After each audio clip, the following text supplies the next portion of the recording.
Now that we've established the connections between Christianity and Judaism and Ammonism, and showed also where the Irish aspect comes in, with the plagiarization of the and archives of the Druids, we can move on. And we want to look now more specifically at the secret societies, particularly the Freemasons and the Knights Templar, which we've been referring to in brief throughout the entire presentation. My interest, of course, has always been to expose the workings of these Templars and Masons, but I've never lost sight of the fact that there wouldn't be a Masonic Lodge, there wouldn't be any of these secret societies without the ancient Ammonism and without the Druidism of the past, because these individuals, the elites, the power brokers at the top of these secret societies, know what we're revealing here today, and that is that they plagiarized and cannibalized the ancient archive. They are called preservers of Druidism, and we'll see how that works in just a moment. But they're unworthy preservers.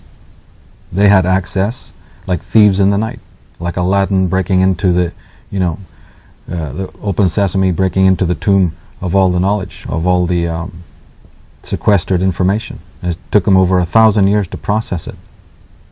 So they're using an archive that was meant for the uplift of all mankind. And this is why, this has always been on my mind personally, in my work to expose the machinations of these orders and organizations, to shine light back onto them, is because they are using for their own empowerment a kind of knowledge, a kind of gnosis that was meant for the uplift of all humankind. In fact, they're using it to empower themselves and to colonize the minds of all mankind, to keep them subjugated to their own specific form of tyranny. And therefore, by studying these secret societies, we come full circle. We understand how they got their power. We can lay at their door the many crimes that they're responsible for, or their descendants are responsible for. And we can attempt to stop them, stop the progress of this Leviathan, by finding out where the knowledge came from, and perhaps even how to use it against them, and perhaps how to use that ancient archive of knowledge to empower ourselves again. And this is what is of fundamental importance to the age we live in. We're not just pointing fingers here. We don't just have a meaningless, obsessive bugbear societies, nor are we implicating ordinary street-level Freemasons, people who are charitable and do great works. We're talking about the bloodline level here. We're talking about the people whose dynasties, their families, their lineage goes way back in time. And again, those individuals who are either biologically or ideologically descended from these Roman patrician families who were backed by the Atenists all the way through Greece and Babylon, all the way back to the 18th dynasty of Egypt. These are people with long lineages, lineages that stretch to France. Templars of Burgundy and Champagne and the House of Lorraine. How important it is to know about the House of Lorraine and Charles Lorraine, and also the Duc d'Orléans and Adam Weishaupt, and how all these orders were established and what their purpose was, and also what the smokescreen was, what they said that their agenda was about, which of course is the smokescreen. That's the spin for the public. These are all important areas to look at. The founding of America, the symbols that are being used all over the world today, where did they come from? The whole lie that's being disseminated about the East to West movement of the elements of civilization. Now, Albert Pike himself, this is one of the most senior Freemasons in America, in his book Morals and Dogmas, written in 1871, he said that Masonry, successor of the mysteries, he says, still follows the ancient manner of teaching. Masonry is identical with the ancient mysteries. Albert Churchward, expert on Freemasonry, in his book The Arcana of Freemasonry, he says, these sacred mysteries were the same amongst the priests of the Maya, the Druids, and the priests of Egypt, and the same as we practice. That's right. From the horse's mouth, we're getting it. Here, the symbol of the skull and bones, Lodge 322 of the Illuminati. 322 also being a reference to what? Well, it's the symbol, it's a number that relates actually cryptically to the sign of Aries. And we saw how important the sign of Aries was to the Atenists and to the proto-Christians. Christianity is nothing but a branch of Atonism that is as plain as the nose on your face when you know what you're into, what you're studying. So 322 of the skull and bones, the lodge is a form of the Russell Trust. The key members of the original members of the Skull and Bones were appointees of the Russell Trust, which is a British organization. 322 is a Germanic lodge, so we have German royalty involved here. So the people who come from Yale University, who sit in the positions of power in every conceivable area of American politics and corporate business, do they serve America? They may have the stars and stripes behind them, but are they servants of America, the people of America? 322 is March 22nd. Happens to be the first day of the sign of Aries, which begins around about March 21st. The sign of Aries opens from Pisces into Aries on March 21st and 22nd. The sun is just moving into Aries at that time.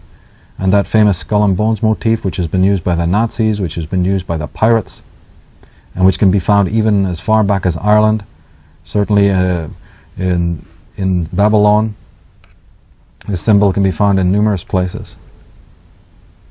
Now, Thomas Paine, in his book The Origin of Freemasonry, published in 1818, says in Masonry many of the ceremonies of the Druids are preserved in their original state, at least without any parody. With them the sun is still the sun, and his image in the form of the sun is the great emblematical ornament of Masonic lodges and Masonic dresses. It is the central figure on their aprons, and they wear it also pendant on their breasts in the lodges and in their processions. It is the figure of a man, as at the head of the sun, as Christ is always represented. He goes on to say in the same book, Masonry, from the customs, ceremonies, hieroglyphics, and chronology of Masonry, is derived and is the remains of the religion who, like the Magi of Persia and the priests of Heliopolis in Egypt, were priests of the sun. Anyone who studied the works of Thomas Paine knows what an incredible thinker and philosopher and sociologist he was, how conscientious and brilliant a man he was. And these few lines perfectly endorse and underline that. It's from the horse's mouth. Experts on Freemasonry, members of Freemasonry, are literally telling you verbatim that modern Masonry wouldn't exist, Templarism wouldn't exist. Now, of course, you can come along and say, oh, well, that's because these people are the same as those ancient pagans. We're dealing with paganism here. These evil secret society members, are the same. They carry on from these old Babylonian and Egyptian and Druidic evil arcs. Well, that's nonsense. That is the early stages when you don't know what's really going on and you haven't worked out how the process of colonialism works and how a great archive that's millennia old can suffer being plagiarized, how traits can be adopted, how traditions can be adopted. I mean, it happens all the time. It's just there to be studied. But in this instance, we have to realize that a very, very ancient sacred canon, and I repeat, one that was meant to be for the uplift of all mankind. So when you look around at the state of the world and you see such barbarousness, true barbarity, and the decline of civilization, and the kind of narcissism that you've got going around, it's because something's not there. The tutorial is missing. School's out. The books have been burned. The knowledge has been plundered. You're not meant to know about how to become enlightened or realized. You're meant to know how to fit into the machine and work all the days of your life until you're exhausted. You're meant to be an indentured servant, a slave on the debt of the country to which you are a perpetual peon. And you think that the churches and the potentates and the priests are really interested in your own spiritual uplift and maturation? They want you to be educated, solvent, sovereign, and intelligent? If that's what you think, then there's no getting through.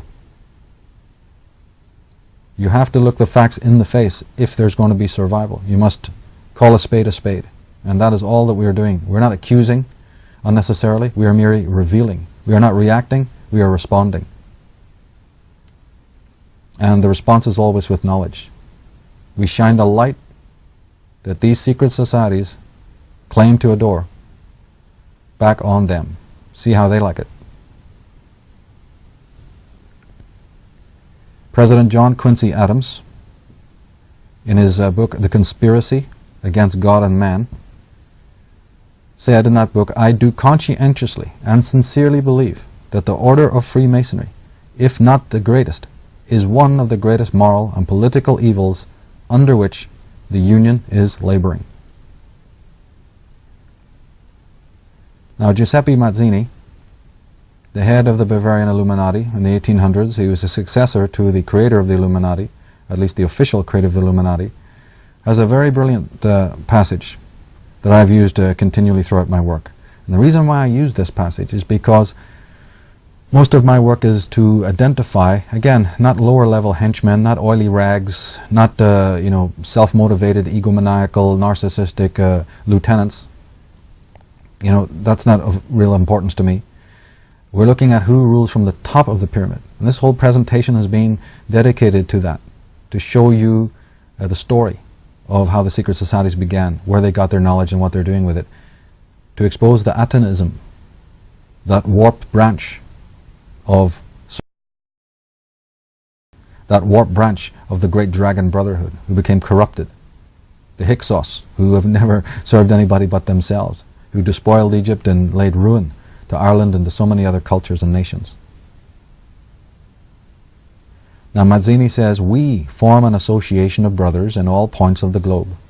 Yet there is one unseen that can hardly be felt. Yet it weighs on us. Whence comes it? Where is it? No one knows, or at least no one tells.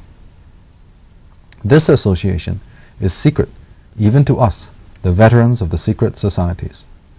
Well, there's your hierarchy for you. The banes and the benefits of hierarchy. Meaning that you could be at one cell and you haven't got the faintest idea what's going on above you. You're being focused, your perspective is merely what you can control below you, but you could be in exactly with those above you. Someone above controlling, invisible to you, outside your frame of reference. This is the bane of hierarchy. Now, Sir William Pitt, politician of England in the 1770, he said, "There is something behind the throne greater than the king himself." And this is the message each person in this world today needs to burn into their brain. But that's right. One of the most important Masonic mottos is "Per me regis regnant," meaning "through me kings reign." I hope by now we understand who this king is. Who is this "through me," "through I"? It's Aton, it's Akhenaten, it's Tutankhamun and their descendants. It's the Moses and the Aaron. Those are the men in the costumes on the stage, the Moses and Aarons and Isaacs and Josephs, you see. These are the actors. These are the names they go by. But who's behind that play of masks? What a fascinating discovery to find out who lies behind the mask of all of these biblical and scriptural, personalities. What an amazing discovery to find out who is really at the top of the great power pyramid. And that these kings can even say that behind me is something greater. And that the Masons are telling you that through their king, kings reign.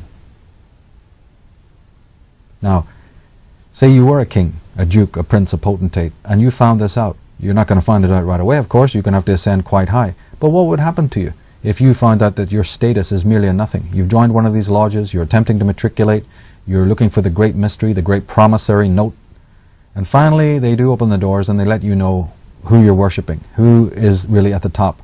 And you find out, my goodness, it's the pharaohs that make the Caesars and the generals and the kings of the rest of the countries of the world look insignificant, like barbarians shivering in their castles and their forts. We're talking pharaohs here. Find out what that means. We're talking the nobles of the nobles, the emperors of the world, the most enlightened people. Well, if this is who you're really serving in Masonry and suddenly you find out and you're a Winston Churchill or whoever off the street, some politician of which we know so many have given their lives for these kinds of orders and movements, and then you suddenly find out it's the Sun King. You're talking beyond the Bourbons, beyond any conceivable understanding of royalty. This is who you're serving. Would you not too bend your knee? Would you not too get in lockstep with the whole agenda, the whole gig? Well, millions have. Now, it can now be revealed that the architects of control that rule this world from behind the obvious thrones of royalty, Masonry, Zionism, Judeo-Christianity, etc., because these are just the branches. They are the descendants of the dragon court of old that eventually morphed into Atonism. The Atonists have been ensconced in Britain from the time of the Milesian conquests, approximately 500 BC. Their absorption of the Druidic traditions and their acquisition of the mineral-rich deposits all over Britain was a labour of centuries. From their new empire, upon which the sun never sets, they have spread out to regain conquest over the world lost to them in ages past. They have also reached out to seize America, and we find their solar cult symbolism everywhere in that land. Here is a photostat or photocopy of a Masonic book which goes into great detail of the degrees and orders and forms of initiation and the rites and so on. And it addresses the name Freemasonry. Name of the order is the head of the chapter. The question, the Mason is asking the neophyte the question. By what name were Masons anciently known, he asks. Long before the building of King Solomon's temple, Masons were known as the Sons of Light. Masonry was practiced by the ancients under the name of Lux, that means light, or its equivalent in the various languages of antiquity. Question. What is said to be the origin of the word Masonry? The answer. We are informed by several distinguished writers that it is a corruption of the Greek, which signifies I am in the midst of heaven, alluding to the sun, which, being in the midst of heaven, is the great source of light. Others derive it directly from the Egyptian Fre, meaning the sun, and Mas, meaning a child. Fre Masen, child of the sun, children of the sun, sons of light. Atonism. Christianity is Atonism. Freemasonry, Templarism, Illuminism.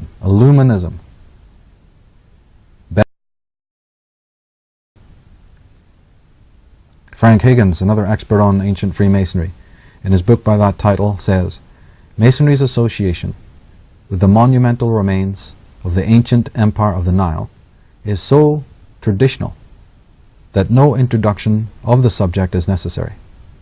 Egypt has been correctly termed the cradle of Freemasonry, although it is far from having been its birthplace. I think we've now established where the birthplace was of even the ancient traditions of Egypt. It was in the lands of the West. It was brought there by the Shamsu Hor, millennia before Atonism ever took birth. To emphasize the point we've been making here, we turn to the official founder of the Illuminati himself, Adam Weishaupt, who said, Freemasonry is hidden Christianity. No one need be ashamed to be a Christian. Of course not, because Giuseppe Manzini's of the world, the Adam Weishaupts of the world, the Duke d'Orleans of the world, the Charles de Lorraines of the world, the Albert Pikes of the world know what you don't know. And that is, it's a play of masks. You got Christianity here, you got Islam over there. You got Judaism. You got Protestantism, you got Catholicism. Well, it's all makeup. It's all costume. Which costume do you want? Which color? You open up the big box, you open up the chest of cloaks and masks, and you take your pick. And this is how it proceeds. This is how this whole rotten edifice. And they don't mind what kind of puppet is on what kind of string, as long as they're holding the puppet, as long as they're holding the strings. This extends, we mentioned in volume 1 of our book, that this extends incredibly, this dialectic. We point out in that book that there has even been the concoction, the creation of two traditions within the same form of Christianity. What we have referred to as an exoteric tradition and an esoteric tradition. The exoteric tradition being official Latin Christianity that we're familiar with, that's taught in Sunday school and in the churches of the world. And that of course is both the Catholic form and the Protestant form. These are exoteric, in-your-face divisions. But then there is what is known as the esoteric tradition of Christianity, which involves Gnosticism, which involves the secret societies like the Knights Templar, which certainly involves the Irish Chaldeans, since they were the tutors of the Templars anyway, and even things like New Ageism, which tend to be blends of certain kinds of solar religions and seem to blend in nicely with aspects of Christianity But our point is that these two wings are again versions created by the same hidden hand. And how easy it is to create factionalism between these divisions artificially, to give the impression that they're rivals.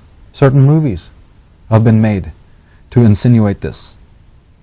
Certain books have been written to insinuate that there is this esoteric form of Christianity which owes a great debt, you see, to the holy Druids, and that if only this esoteric branch of Gnosticism and Templarism and these the holy monks of the Chaldeans, who weren't too happy about the suppression of the Druids and marveled at their great knowledge. If only this group had succeeded back then in the 13th century, maybe the world would be so much more wonderful today. And do you know how many people believe this? And then we have the official version, the papal version, the Latin version, entering into a conflict with the esoteric version. And this play has been now going on for about 1,000 years. But is Christianity any less in the world? Is the monstrous acts any less in the world? Can we not see through this? That again, this has been a concoction, a deliberate dialectic, created so that the real edifice continues to move everlastingly forward.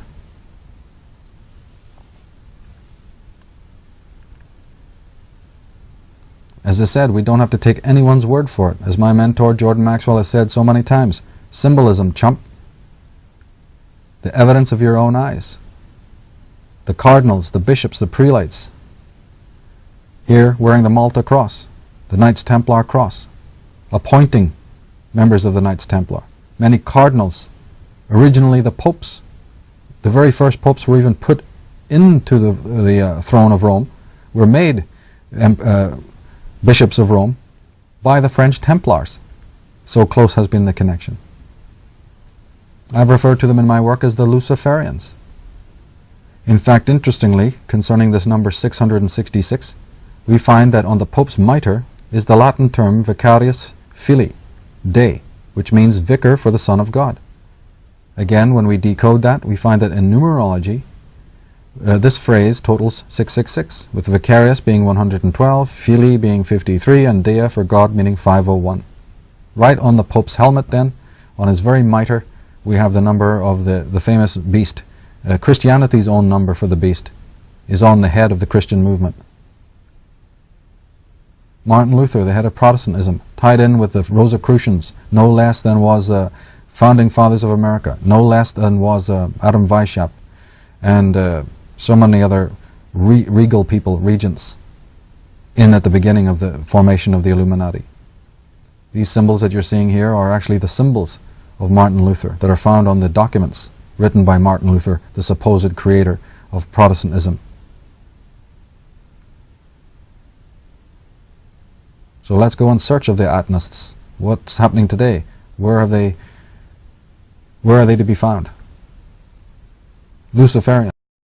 Lucifer was the so-called son of the morning, another reference to the Aton.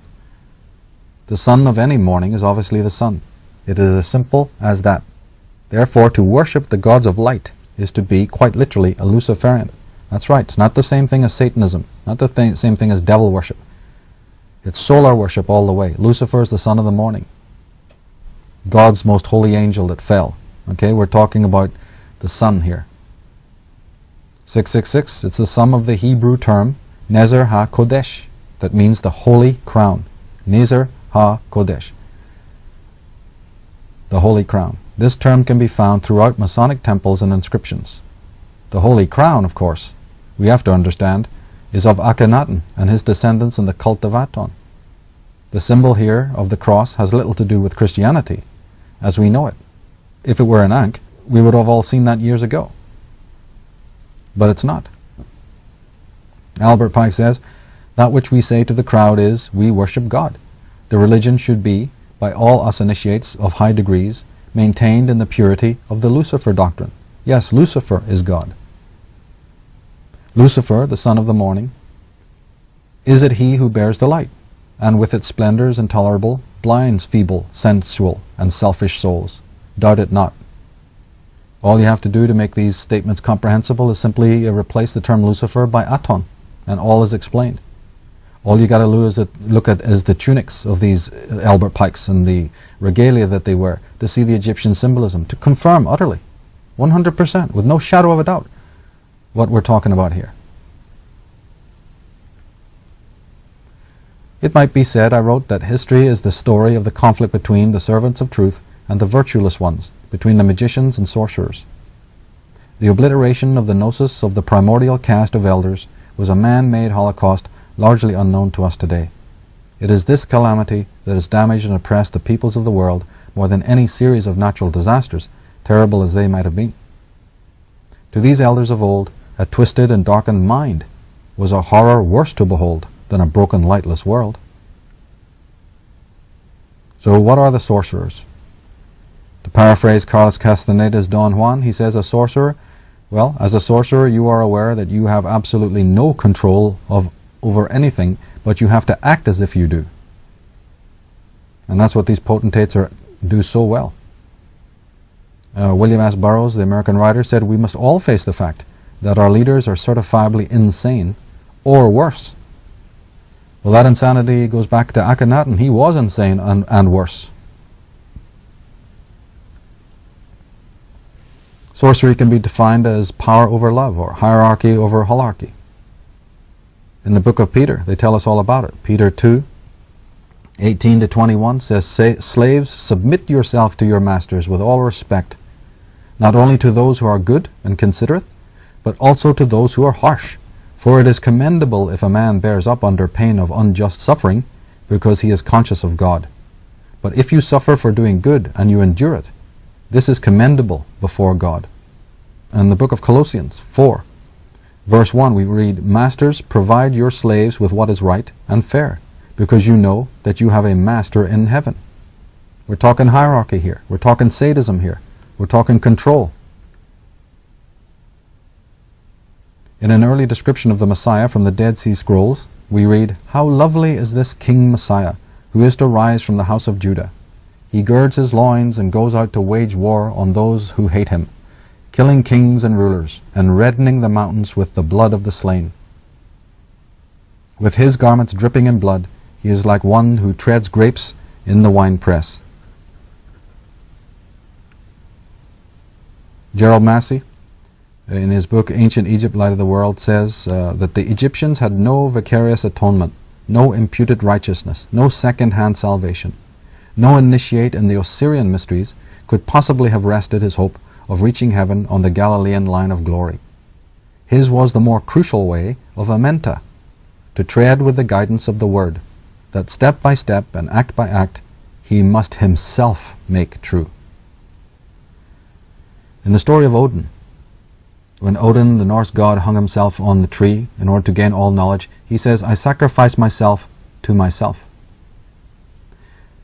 We hear from the Grecian Orphites and Gnostics that know thyself. From Vedanta we hear about that self-realization is necessary before God-realization. Well, what does all this mean to someone who's blinded by the light of Aton? What does that mean to the rigorously collectivized Masonic lodges of the world that control your teachers, that control your professors, that control your educators?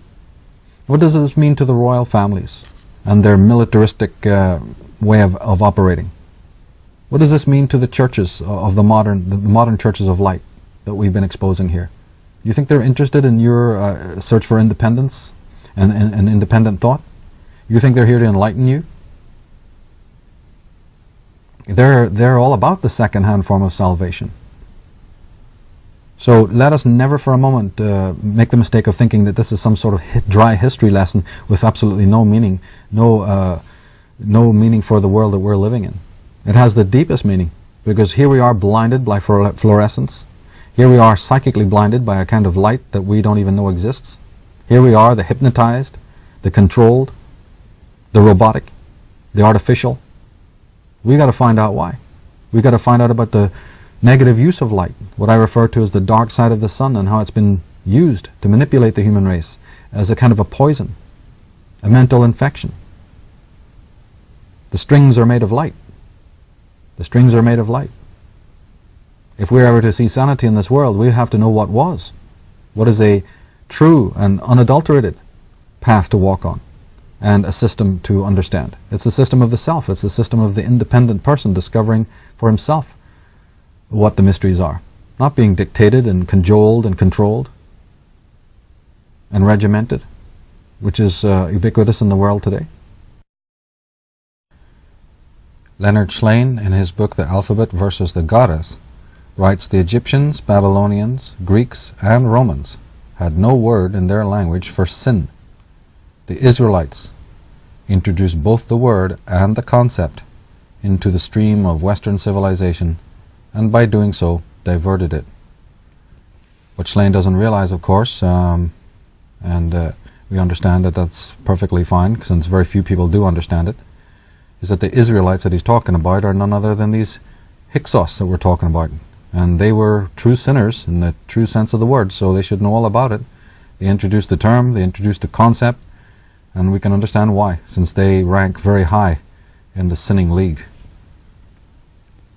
Now, one can't speak of the Templars without an understanding of the royal dynasties to which their chiefs were blood related. One of the most powerful of these dynasties, which has given rise to many others, is known as the Merovingian. The chiefs of this dynasty were, in our opinion, of the same Scythian Atonist stock as those Milesians who first invaded Ireland. This word Merovingian contains the root mero, or mer, which is in Latin mar, French mur, Gaelic mur, all referring to the sea and to the waters. In Sumerian Babylon we have King Muru and Muruta, which probably meant man of the sea, or sea king, and that's what the Merovingians were, sea kings. We have Marduk, which comes from Merodach, the supreme god of the Babylonians. We have Meru, one of the oldest cities on the Nile. In Egyptian, Mer, M-E-R, referred to the Great Pyramid, as well as to the man who kept its secrets. The Hyksos governed the Giza Plateau area, as well as Heliopolis, Avaris, Amarna, Memphis, and Tanis. The word appears to mean men of the pyramids. The Merovingians descended from the female line of the Sicambrian Franks. This is a Germanic tribe, 1st century BC, whose kings referred to themselves as people of the covenant, and that's a big giveaway for us. The Emperor Charlemagne was of Frankish blood. The Sicambri were believed to have been related to the ancient Scythians, whose kings and princes had close connections to Egypt of the 18th dynasty, and to the Milesian Atonist conquerors of Ireland. One of the main symbols of the Merovingians was the fish that Christians used to signify Jesus. Now the word for fish is Lusa, and that connotes Lucifer, that is Aton. King Dagobert of the Merovingian dynasty may have been named after Dagon, an ancient god of the sea. Dagobert from Dagon, the emphasis being on the fish. The French or the Latin term for fish was Luca, L-U-C-A, or L-U-C-E. It means light, it means fish, and it represents Lucifer. So when Christians are using that symbol of the fish, they're unaware that it's an ancient symbol, a pagan symbol going back to the Merovingian dynasty and to the kings of that order. We look at again the seal of the Knights Templar, and now we fully comprehend the reason for that design. Because does this seal of the Knights Templar serve as a cryptic symbol of the Scythian horsemen of old, who may have been both the warlike Hyksos of Egypt and the allies of Akhenaten and his Atonists?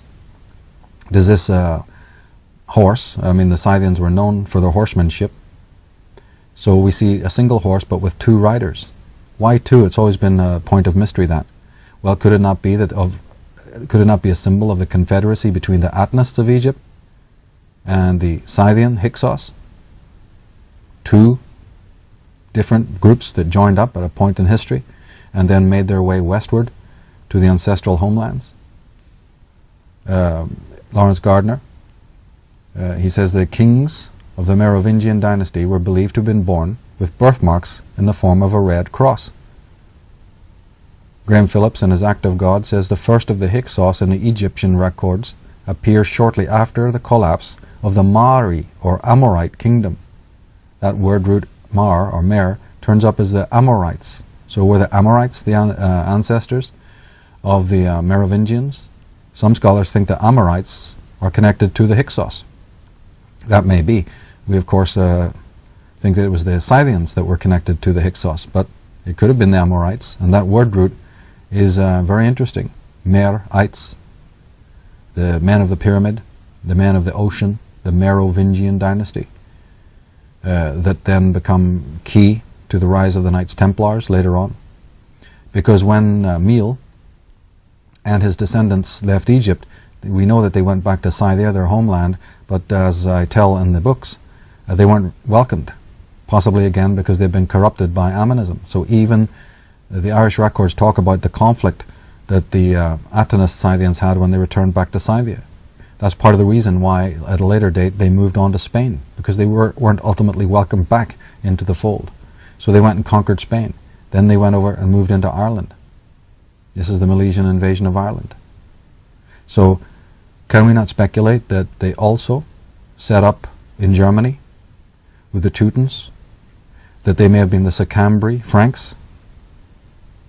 Can we not assume that they also went into France, into the territories of Alsace-Lorraine and into Burgundy, and that the Merovingians are descended from the same Hyksos, the same Scythians?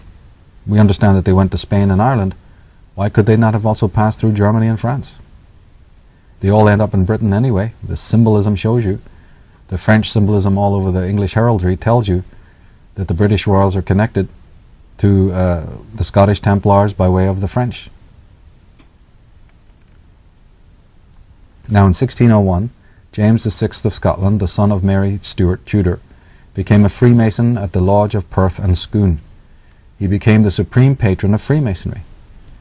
James VI had blood ties to the Merovingian family of Guise, since Mary Stuart's maternal grandmother was Mary de Guise.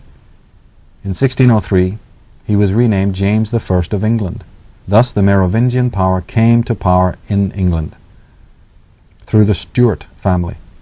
Their coat of arms depicted, among many things, a trowel and a sword, which symbolized Freemasonry, and the Order of the Knights Templar. And we can speculate also, probably with some credibility, that the word Stuart is a kind of corruption or a rendering of the word steward. Stuart, steward. And look up the word steward. It means a stand-in. It means somebody who again stands in for a monarch, pretty much like a viceroy. So were the Stuarts Perime Regnus Regent? Were they merely stand-ins, lieutenants of a much more illustrious power that ruled from behind the thrones? Now this Merovingian dynasty is obviously the same. Their symbols, confirm this. Now the Templars and high-ranking Masons are dependent upon the patronage of the descendants of the Atenists, the great royal black nobility, as they've been called, dynasties of Europe. And we're talking about the Fondi of Venice, the Merovingians, the Carolingian, the Habsburg dynasty, the Hanoverian, the Saxe-Coburg-Gotha, the Guise family, the Angevins, the Stuarts, the Savoys, the Battenbergs, the Beauce-Lyon. The elites of these families are unquestionably the descendants of Akhenaten's cult of Aton and the Brotherhood of the Snake. As said, their symbolism this if nothing else does. Childeric I, fourth king of the Merovingian dynasty of Europe, note the lion headdress, the Atenist headdress with solar rays on his crown. Alan Butler and Stephen Defoe, who are experts on the Knights Templar and have also helped to expose the connection between the Chaldean monks of Ireland and the Knights Templar, in their book, The Knights Templar Revealed, they write, "We are entitled to ask, from where did the financial impetus to even commence the Templar Empire come from? The 9 knights who attended the Troyes gathering of 1128 were, according to orthodox accounts, poor. In fact, this is reflected in the name chosen for their order because they were the poor knights of Christ and the Temple of Solomon. Nothing could be further from the truth, for even if the founder knights themselves were not of middle-ranking aristocratic stock, they had extremely rich backers, not the least of whom was the fabulously rich Hugh Count de Champagne. But all the money of Champagne could not have financed the exploits of the Templars on the field of battle alone. Where did the money come from? It's been said, follow the checks. And when we do it, we find out that even the richest monarchs in France could not possibly have funded the Templars and made them as wealthy as they are known to be. Now, Michael Howard, in his book Occult Conspiracy, says, because it used the symbol of the Rosy Cross in its symbolism, the Order of the Garter has been linked with the Rosicrucians. The order was founded in 1348 by King Edward III of England and dedicated to the Virgin Mary, the Christianized version of the pagan Great Mother Goddess. Many famous men who were either Rosicrucians or Masons have over the centuries been knighted as members of the Order of the Garter. One of the alleged Grand Masters of the Order, Dr. John Dee, who lived about 1527 and died in 1608, became the confidant of Elizabeth I and was involved in many of the political intrigues of the 16th century. Now, in our book, Atlantis, Alien Visitation and Genetic Manipulation, we deal with Dr. John Dee. And the point we can bring out at this instant is that he owned, at that time, probably the biggest that may have been filled with books that were taken from the old monasteries when they were being burned down. But in any case, his great mansion at Mortlake had the biggest occult library, the biggest library known to man at the time. These are the elites, the illustrious ones, the illumined ones, advisors to royalty. And when we're talking Templars, let us never forget their cousin orders. They're all branches of Atonism. The Templars, the Knights Hospitallers, the Knights of Rhodes, the Knights of Malta, the Order of the Garter, the Order of St. Michael and St. George, Scottish Rite Freemasonry, Illuminati. It's all one seedbed from which they arose. Now, the majority of researchers trace the origins of the Knights Templar to France of the 11th century and to the First Christian Crusade. And it is true that some of the most illustrious and fascinating Templar personalities lived during that time. Godefroy de Bouillon, Hugh de Champagne, Hugh de Payens, and by the way, Payens is a corruption of the word pagan, so it's really Hugh de Pagans, André de Montbard, Bernard de Clairvaux, the Merovingian King Dagobert I and II, and other intriguing and powerful feudal nobles participated in the First Crusade that aimed at capturing the holy city of Jerusalem from the Saracens. And we might point out that there was about 7 crusades. Only the first one was a success. But in fact, there was over 6 crusades into the Holy Land. Now, according to authors Alan Butler and Stephen Defoe of the Knights Templar Revealed, the same families that were responsible for the creation of the Templars were also responsible for the rise of this powerful Cistercian monastic order that once owned estates all over France and Western Europe. The founders of the Cistercian order were originally elites within the Chaldean order of Ireland and Britain. Conor McDarry, in his book The Bible, an Irish Book, he says the state of learning on the continent of Europe at that time, wherever the influence of the Roman Church was dominant, was at a very low state or non-existent. It was only the monastic establishments maintained at different points on the continent by the monks of the Irish Church that learned men were to be found. There were practically no learned men in the Roman Church at that time. Even a century later, when the Emperor Charlemagne espoused the cause of the Roman Church, he had to get Irish schoolmen for instructors to teach in the palace school which he established. So the Cistercian order is united with the Templars. One is the military wing, the other is the theocratic wing, because when you're studying these secret societies, you're going to find that out. As Jordan Maxwell has always pointed out, religion and monarchy, 2 hands serving the same brain. This is the pattern. This is the pattern that maintains control. So the Cistercian order, which had monasteries throughout Europe, an incredible matrix of monastic orders that spawned people like Bernard de Clairvaux, people who endorsed the Crusades. What do we find? We find that the Cistercian order, the Knights Templars, Hugh de Payens, the Counts and Dukes of Champagne and Burgundy, the houses of Lorraine, the noble families of France, including many people who went on to become bishops of Rome and popes of Rome, took their education from that tiny little western island, Ireland, from the group of the Chaldean monks. And the all-important question, which we've already asked, where did those Chaldean monks get their knowledge? If that alone can be researched, if that alone can be understood and grasped, who were the Chaldeans? Where did they inherit their knowledge? Were they just simple Christians ensconced in Britain? Or were they sitting upon a mountain of knowledge, millennia old? Most of it they didn't even know what to do with, but it was good enough to go on to educate the greatest despots and tyrants of the known world at that time. When we're studying England, when we're studying Britain, and studying all the institutions, we're talking about the roots from which these institutions sprang. Now, the men at the head of these Templar and Cistercian orders, those quote-unquote contaminated by Irish Chaldeanism, were Dagobert II, Hugh de Payens, Hugh de Champagne, André de Montrebard, Baldwin I, Godefroy de Bouillon, and the Merovingian descended from Emperor Charlemagne and closely related to the ruling dynasties of Burgundy. Why contaminated? Well, because it's that old esoteric-exoteric split again that we explore at length in Volume 1 of the Irish Origins of Civilization. On paper, of course, the papal authorities in Rome would look down on all of these Templar families.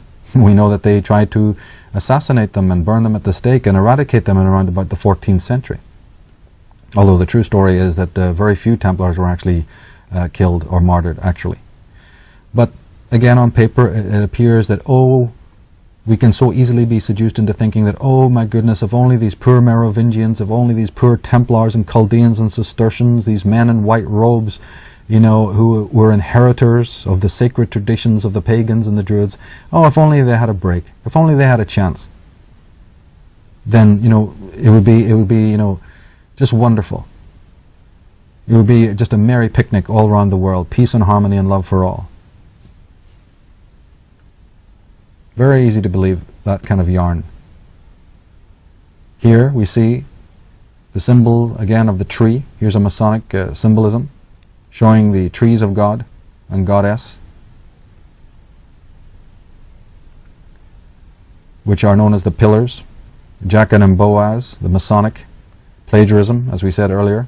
The Templars own nothing, possess nothing that wasn't stolen and appropriated. The Elohim is a word that comes from the Elim, which itself is probably a rendition of the elm tree. That Jehovah, as we said, the first letter of Jehovah's name, implies J, which was the old Irish letter for the yew tree, same as the origin of the word Jew. And there we have the Elohim, the other gods mentioned in the book of Genesis. That word seems to come from the term meaning elm tree.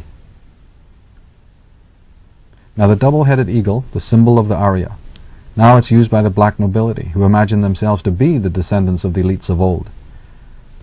It's a symbol for autocratic and theocratic modes of control. But let us never doubt for a moment that the Knights of Malta cross, the swastika, the serpent, the cross itself, the double-headed cross, they were to be found millennia before, used by the Picts and the Druids and the Goths and the Stag men and the Arya. Same thing with the Bible. From the nativity story to the resurrection. It's pure Druidism, if you know what you've been talking about, if you know what you're studying. See through the propaganda. The original Trinity. Books are forever writing about the original Jesus. Well, it's no mystery when you know that it comes from Ireland. And so does the original Trinity of Bel, Tyrannus, and Isus, or Iesa. You may not know it, but the medieval painters knew it. The Renaissance and pre-Renaissance artists knew it. Here's an example, with the luminaries on either side of the cross of Christ, and the four letters above his head representing the four elements. We've exposed all this in our work. The Irish Origins of Civilization, the book has at least 530 illustrations and pictures, paintings from the Middle Ages and the medieval period, showing you that somebody knew. These so-called Medicis and the painters and designers and architects that they employed, were completely conversant with the symbolic canon and knew how much astrotheology and astromythology played.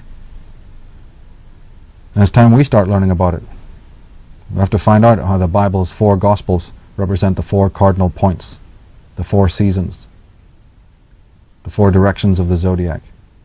How Jesus rising from the tomb, as we said, from the nativity to the resurrection. So much to do with astrotheology and the movement of the luminaries. The Eucharist. So many rites within Christianity, both the Protestant form and the Catholic form. We understand that Protestant clergymen, Protestant religious clerics and so on have done their best to expurge these so-called pagan elements from their religion. How successful can they be? To erase the pagan elements from your religion is to erase the religion. It only suffices up to a point. But of course, there's the sanctimonious bollocks. We're not even dealing with original Christianity today. We had a corruption of Druidism and Ammonism, and now we've got a corruption of a corruption. We've got tele-evangelism, where 80% of what is spouted by these narcissistic criminals is not even to be found in the Bible. But as Carl Jung so eloquently and brilliantly said, people will do anything, no matter how absurd, to stop from facing their souls. You don't have the real thing, you've got the false McCoy. You don't have the real McCoy, you've got the false. And that comes in many sizes and shapes. But let us again never forget, let us always re-emphasize the fact, talking sacred traditions, when we're talking Freemasons and talking Knights Templars or Illuminati, when you're talking about divination, you're talking about an inheritance. You're talking about an inheritance from the days of old. It shows in the regalia the symbolism that they're using. The tarot cards, for instance, their origin is Ireland. We talk about this in the book as well. Now, Graham Hancock and Robert Bauval, in their book Talisman, they have something really fascinating to say. They say that for reasons and motives not yet too clear, the ceremonies, festivities, and city monuments associated with the sister American and French revolutions display Masonic ideas and imagery and are heavily tinged with Egyptian connotations and symbols. The Bourbon monarchs of France displayed their connections to Egypt by the very design and layout of their capital city, Paris. Bauval and Hancock go into this in their fine book Talisman to show how the entire city was set up to represent a form of Egypt. Well, of course it would. If, as we're saying, these Merovingians and Carolingians and Guises and Savoys are in fact the descendants of the old Atnists, and then they, as I said, they set up the institutions of learning in England, like at London, at Cambridge, Oxford, these regions that were dedicated to ancient pagan gods. Paris, the very name. Obviously we know it's been sacred to the goddess Diana and so many other Trojan heroes and ancient pagan gods.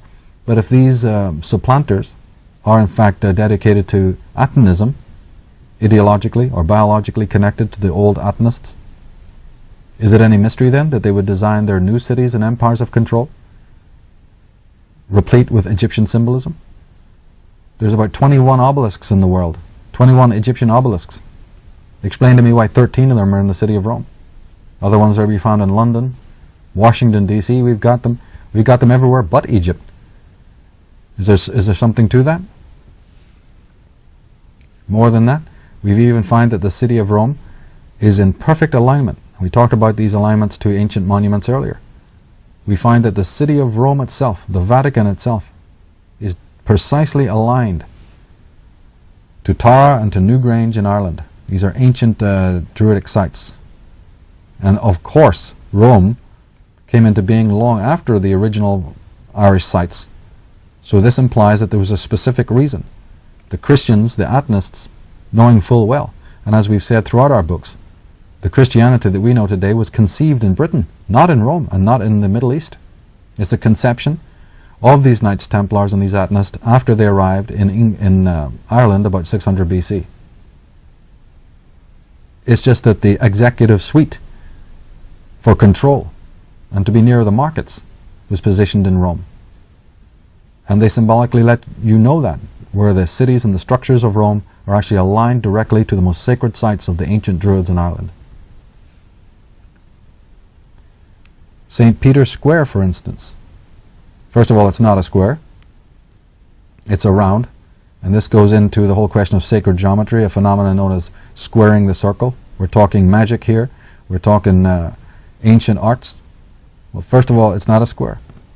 Secondly, Peter is based on the old Egyptian god Ptah, about which many volumes could be written.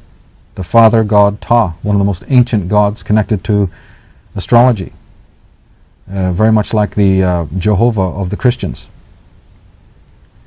The picture on the right analyzes the St. Peter's Square and shows you that right in the center of it is the design of the British flag. But we're not supposed to think there was a connection between the Pope, which is Catholic, right, a Catholic setup, so-called, on paper, and the British royals are meant to be Protestant on paper. Well, once you know what the worth of that paper is, of course then you know what we're saying, and that these connections go much deeper. It's in the designs. People have pointed out that the very temple on the right, you can see Vatican, is designed like a rose cross. Oh, but we've been told by 101 scholars, and we've been told by 101 highly budget, highly financed TV programs, that there's absolutely no connection between the Vatican and the secret society, except for the fact that the temple of the Vatican is designed like a rose cross, or that the St. Peter's Square is shaped like a thistle from Scotland, sacred to the Templars of Scotland. No connection whatsoever. Pure coincidence. And speaking of Scotland, the land of the Templar elite, obviously on paper after they were expurged from France, we're told they went to Scotland. We're talking about families such as the Stuarts, the Sinclairs, the Menzies, Duncan, Rosemont, Beaumont, Ramsay, Bailey, Maxwell, Grey, Carnegie. It's a land of many rich minds. It was in fact the original Arcadia. The French Templar fleur-de-lis, for instance, can be found on numerous British state emblems, as well as on the insignias of many popes and noble families. The number 3 is a prime Druidic ideograph. People can refer to chapter 16 of volume 2 for that. People can refer to chapter 41. Watch the symbolism and see how replete this fleur-de-lis, a French symbol of the Templars, a symbol that actually goes back to Egypt also, how common it is to be found on the state heraldry and also on the flags and emblems of all the royals of Britain and Scotland. So nothing has been hidden from us. Everything has been admitted and explained. It's just that it's been in a symbolic form. This particular form of symbolic communication is also to be found in television. What about shows like The Saint and The Persuaders, where we've got characters named Simon Templar and Brett Sinclair, and the colors that are used, and the subtext. We're not talking about the circus drama on the front that's designed for the conscious mind. We're talking about subtextual information, subliminally encoded information, right there on these ubiquitous media oracles to imply something to you about the true state of the world. So if we trace the Atonists, and if we look to USA, can we find their hiding place there? Is there an Atonism USA? Now the main thing to realize when it comes to the Masons is that the Masons can be referred to as the keepers of the royal secret. It's in their own iconography. And we emphasize that this has to do with the survival and agenda of the renegade cult of Aton. A look at the Masonic symbolism.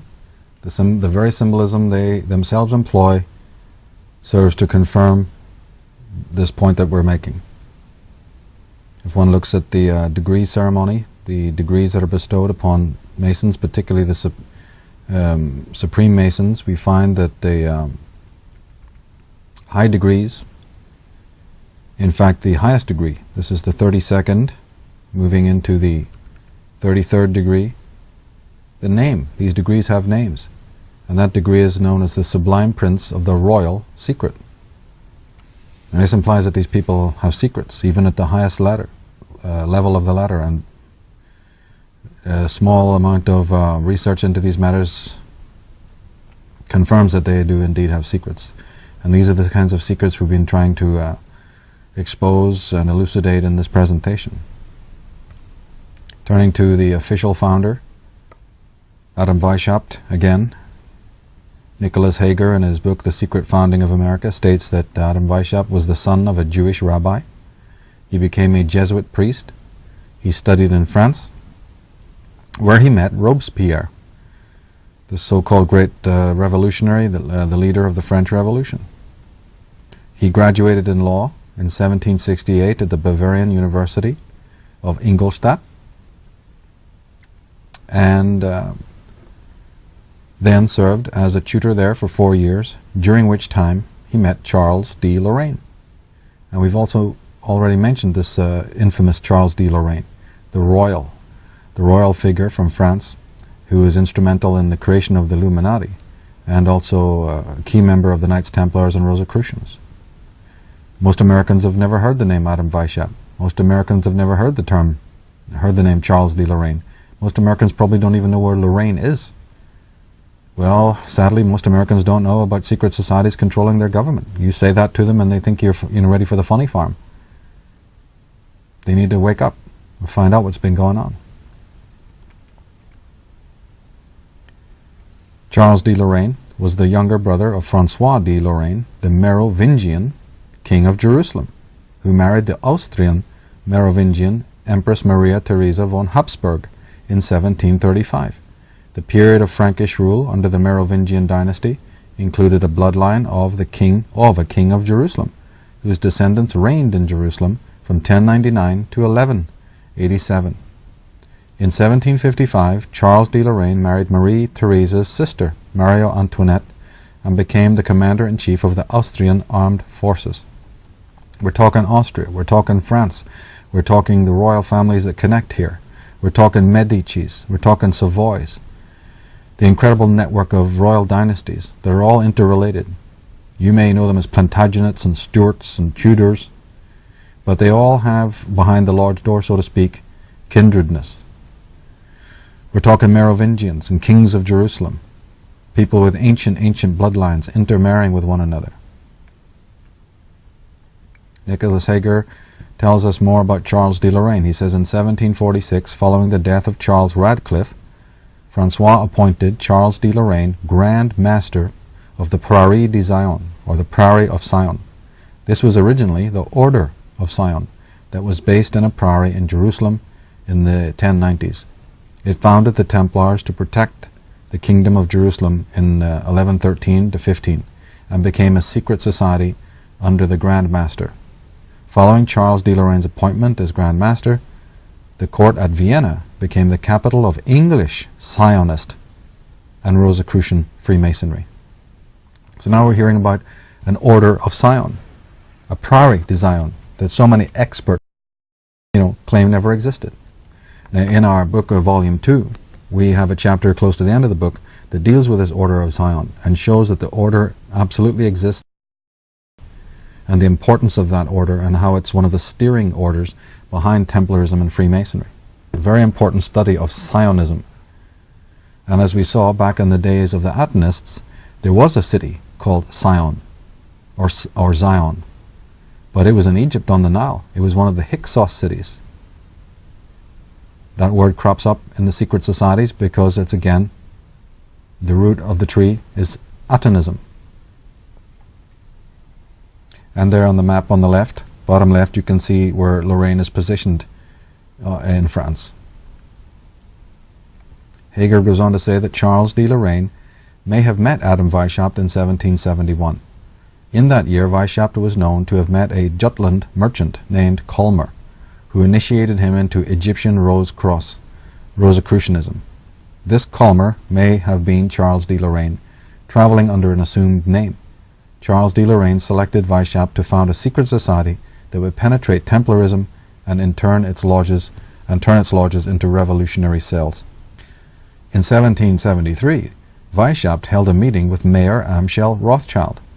The Rothschilds were Freemasons. Amschel was open to offers that might advance his wealth. he seems to have been in league with Charles de Lorraine. Certainly after 1773, there are reports that he funded to 1776. This is a very important statement because throughout our work we've always maintained that the Rothschilds were not the architects of control. They were themselves controlled by royalty. Most history books that are written on the Rothschilds state the opposite, that the Rothschilds were able to manipulate the various monarchs and the kings that they worked for, and they controlled their money and their funds, and did all kinds of investments, you see, for the House of Hesse and the House of the Swedish nobles and whatnot. This is again spin. In fact, from day one, the Rothschild dynasty, exactly in the same way as the Bauers, the Bayers, the Oppenheimers, and so many other families of the same ilk, these are people who are henchmen, lieutenants of royalty, and it's only the propaganda and the spin that makes it appear the reverse situation. Now, Weishaft's order was funded by the Zionist House of Rothschild and 4 other Jews. It combined the traditions of the Prairie de Zion, that's the Merovingians. So all the way through we have the Illuminati being funded by the Rothschilds, the bank, the money men. I wrote that the Illuminati infiltrator, this is Benjamin Franklin, he took his orders from the same British and European royal figures he was inspiring to rebel against. He was suggestively known in occult circles as Moses. Like Francis Bacon and other occultists, he was an Atenist agent, securing America for his cabal. He was first recruited and sent to London by the Scottish Templar and Governor of Pennsylvania, Sir William Keith. Franklin officially became a Mason in 1731 in Philadelphia. So now the whole can of worms regarding America and the Illuminati and the Freemasons is explained. People that you have Americans know well, that are taught about in school, who dabbled in the occult, people who seem to be of a genius type, people like Benjamin Franklin. What do we really know about their allegiances? Do we know that they were tied up with secret societies? Do we know that they preferred to live in France and in England? And do we know that when they were there in those countries, who they were hobnobbing with? Isn't it time we found out? Nicholas Hager goes on to say, on the 4th of July 1766, the day the Declaration of Independence was adopted, Benjamin Franklin, Thomas Jefferson, and John Adams were appointed by the Continental Congress to design the Great Seal of the United States of America. Franklin proposed showing Moses, the Pharaoh, and a pillar of fire. So this Benjamin Franklin's code name was Moses, and his design for the seal of the United States of America was right out of Akhenaten's own diary. The chosen people crossing, at the time of their exodus. And of course we've unraveled the mystery of the exodus and said it was the Hyksos people. It was this tyrant Akhenaten and his coterie being thrown out of Egypt. And this is so important to the Freemason Franklin that he wanted this for a design. Why? Because Britain and America are meant to be the new empire? Because Franklin, who was nothing more than an agent of his British royals, came up with that idea one night and said that we should have a symbol of Moses and the holy chosen people crossing. What on earth has that got to do with America? It has everything to do with it when you understand who's ruling the shop and what kind of criminal syndicates are empowered. And as a matter of fact, we see an eagle now on the seal, but originally, for the longest time, it was actually a phoenix, not an eagle, a tufted phoenix. This is crucially important because in my reading of these symbols, the phoenix, which is meant to have risen from the ashes after dying, after being sacrificed or being burned up in the flames, resurrects. I always consider the phoenix to be a seminal symbol of Akhenaten. It symbolizes and typifies his life and the life of his cult. And so when we see people like Hillary Clinton wearing the symbol of the phoenix, or some other, Hollywood personality or dignitary or whatever, when we see that symbol, we have Phoenix, Arizona. We've got cities named by this. We've got newspapers named after this particular animal, this strange mythical bird. What's behind that? The eagle, of course, represents the letter A, the first letter of the Egyptian alphabet. It's a very powerful symbol. representing the pharaohs. The Romans used it. Maybe some of the Roman families, as we said, was in league with the Atenists. These Atenists conquered France, they conquered England, they make a move through Templarism to America. We find the eagle. We find the Star of David above the eagle's head, and so on. We find the olive leaves. We find the arrows. We'll look again at the olives and find out that here on the left, from a frieze, an ancient frieze in Egypt, we see the hand, no less, of Akhenaten himself, holding exactly that, an olive branch, identical to the ones that we see in the Roman laurel leaves, the olive leaf branch, and identical to those that we see on the American seal. The Star of David, again, when we understand, as we've presented in this program, the real nature of the Davids, the real nature of the Judaic 13 tribes or 12 tribes. So Benjamin Franklin, having long been a Rosicrucian Zionist, had been sent to Paris as a colonial ambassador to seek military and financial help for the colonies in December 1776. While there he came into contact with the Illuminati, perhaps even with Weishaupt himself. It would have been natural for Weishaupt or one of his agents to contact such a popular figure who embodied Illuminati revolutionary principles. When you're reading books like this, they're okay. A lot of these authors do think a lot of things just happened by accident, that these men meant well, they were revolutionaries and so on, and that they were steered, amiss, or that they didn't really know what was going on, and all of these kinds of things. Modern day books that are written tend to not really grasp all of the facts, which is why most of my work refers to books that are, older, sometimes hundreds of years old, written by people who understood the gravity and the depth of this type of machinations. Modern books tend to be limited in that way and not have the scope and the depth of some of the older works.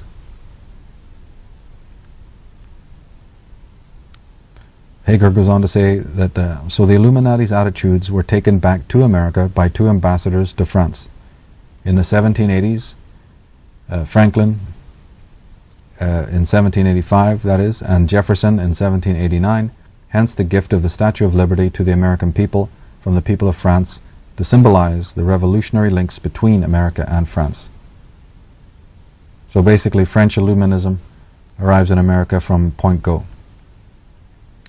As I said, the Rothschild dynasty, they're not controlling royalty, royalty is controlling them. They're merely the lieutenants, the minions, they're merely the page boys and exons. As they say, the aristocracy don't have any money in their pockets. No, they don't. They have a page boy to pay the bills. They have some secretary to do that work. Well, that's who these people are. They're just the secretaries to sign the checks and distribute the money and run the shop front. They push the wheel because their bosses are very camera shy. There are very few. One thing we have to understand about the secret societies, they are few. They are a hidden elite. They know they need to stay hidden. They have been ousted from the greatest empires that you can possibly imagine, and they don't make the same mistake twice. So let's make absolutely sure that we understand that these Rothschilds and other agents of the Merovingian royals and the funders of the Illuminati funded both sides during the American Civil War. The American Civil War was an experiment. It was a way to weaken the country, to pit two forces against each other, but all the time, as has now come out in the works of Edward Eustace Mullins and so many other great writers, the same family. Just like you have venture capitalists today who fund and control businesses. Well, the Rothschilds is nothing more than a bank of monies with no actual power themselves, that's not given to them by elites, more elusive elites higher up. But in goes these families, in go these ministers, and fund both sides during the American Civil War. You think it's only the American Civil War that this went on? Every war known to man in modern history has been funded by one hand or ruling the two sides. We saw the American seal with the arrows, the 13 arrows. The group of Rothschild, they have the same arrows, the 5 arrows, and the eagle. These are of the tribe of Manasseh, that the Rothschilds obviously imagine themselves descended from. We know, of course, who they're really descended from and who they really serve. But interestingly, on the left you see the coat of arms of the Rothschild dynasty. And in this presentation later we'll show you the royal arms of the Queen of England. We'll come back to this image later and check them out and see the similarity between this coat of arms of the Rothschilds and the coat of arms of England.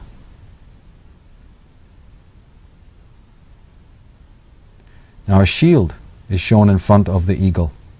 The American seal shows a shield in front of the eagle, as if it's protecting it.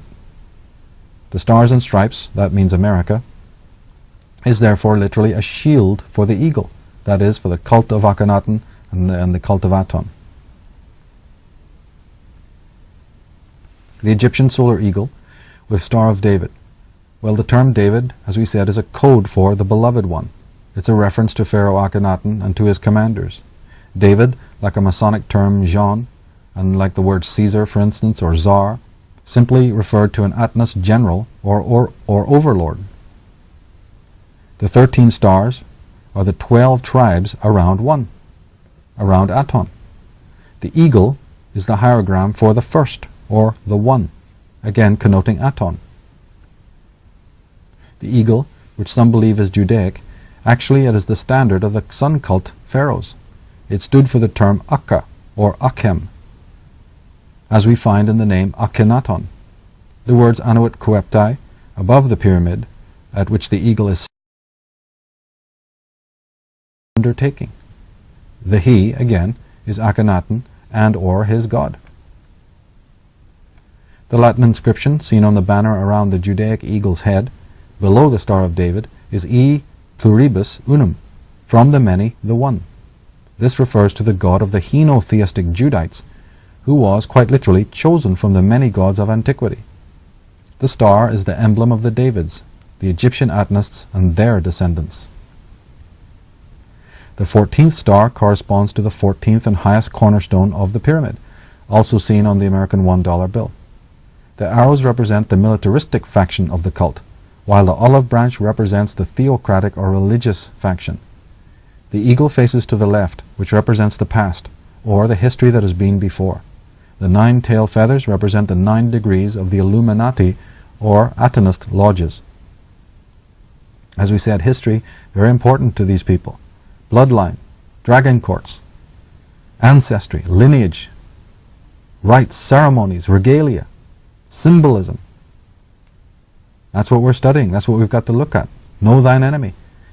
And when we start to look into these enemies, these rivals of mankind, what a story unfolds. These people are preoccupied by the past and by history and where they've come from.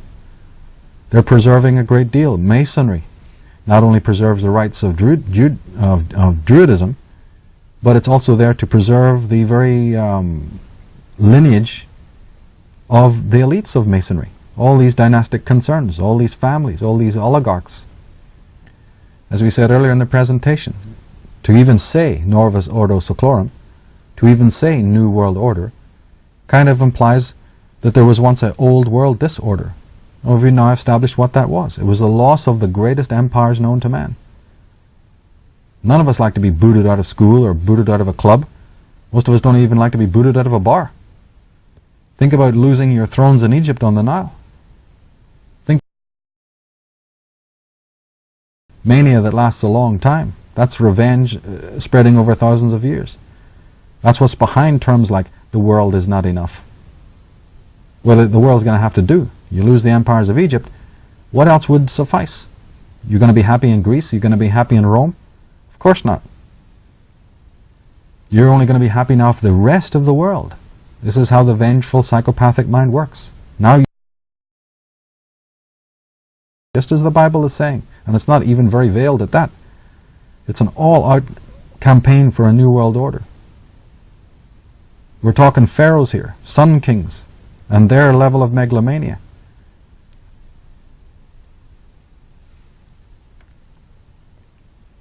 As people have noticed, a close look at the other side of the seal, the pyramid.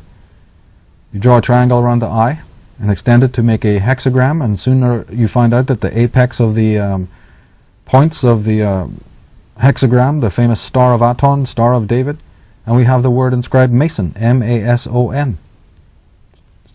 Nothing has been hidden from us. Around the corner from the Lincoln Memorial is the statue of George Washington in the shape of the ancient icon, the Templar icon Baphomet, which itself, of course, is based on the ancient god Herne, Cernunnos of Ireland, the stag-headed god. In fact, many crowns. What is a crown? A crown on the head of a king or any kind of prince or duke is actually a rendering of the stag horns. In fact, the crown given to Jesus, the so-called crown of thorns,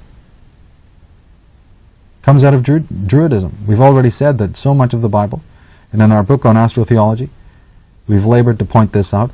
The very crown of thorns given to Jesus is actually a toned-down version of the god, the forest god, because Jesus was based on Dionysus. He was based on Isis. He was based on Bacchus, the forest gods and the earth gods of old. And it's the same story with Baphomet. Of course, the question arises, what on earth is George Washington doing standing in the shape of this icon of Templarism? Well, we're hoping we're making that point loud and clear. Concerning the etymology, Baphomet simply comes from two words. It's one of those composite terms again.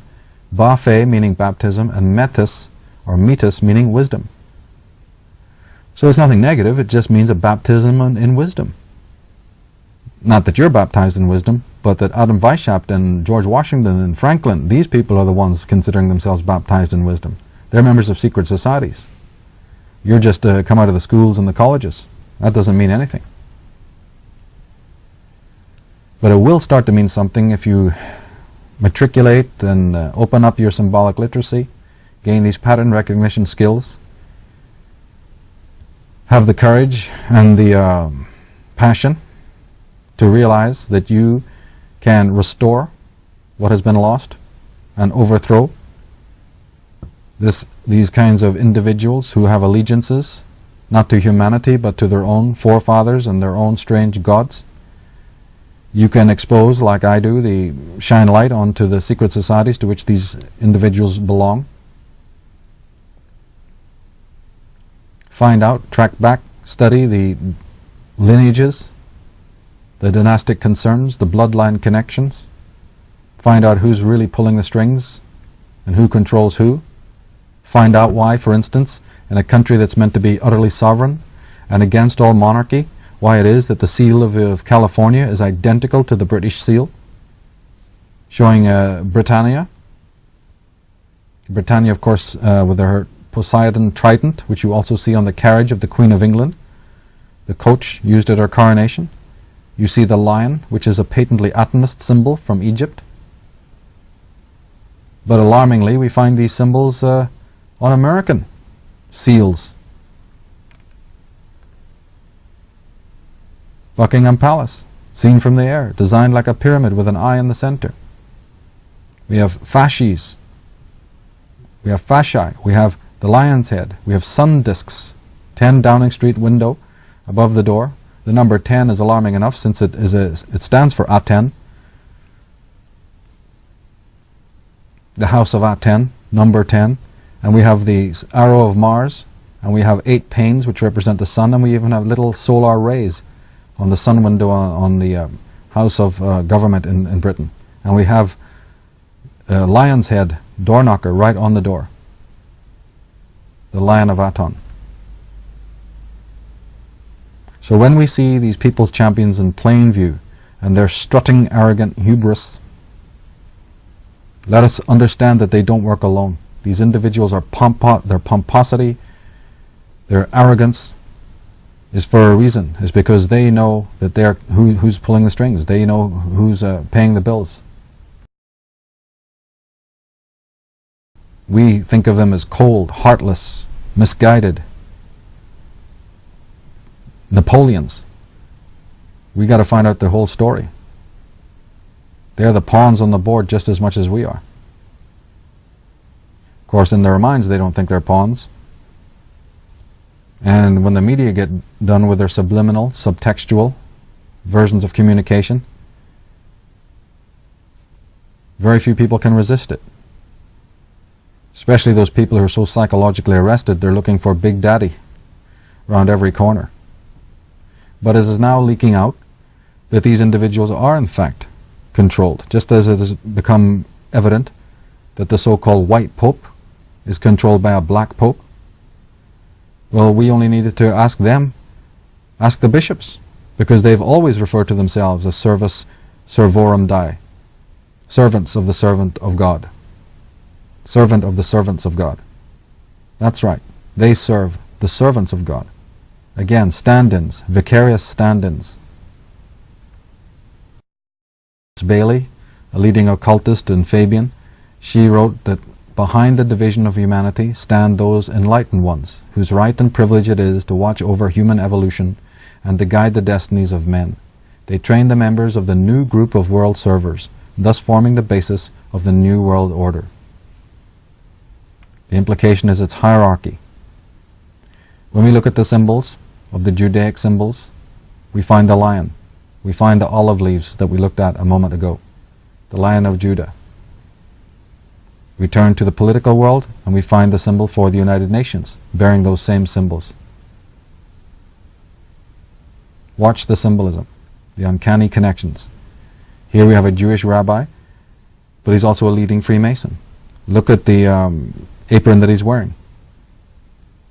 Compare that to the United Nations symbol. Compare that to the House of Judah symbol. See the connections.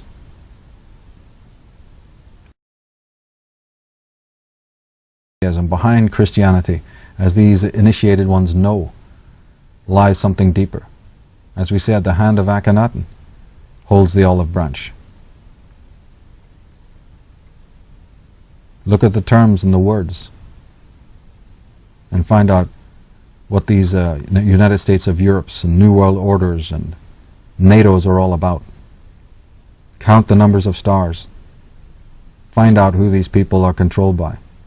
Look at the colors, look at the symbolism, and then find out who's having who.